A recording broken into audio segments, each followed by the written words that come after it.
გურჯაანის მუნიციპალიტეტის მერია რეგიონში განსახორციელებელი პროექტების ფონდს დასაფინანსებლად 23 ინფრასტრუქტურულ პროექტს გაუგზავნის.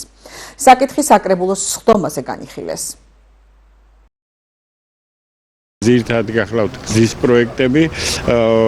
ეს არის პროცედურა, საკრებულომ უნდა მოიწონოს, შემდეგ საკონსულტაციო საბჭოზე ამოწონება და პროექტი უკვე მზად არის დასაფინანსებლად.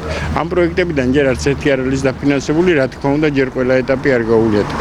და მაგის გამო ძირითადად გზის პროექტები იყო ეხლა ჩამოშვებული მოსაწონებლად.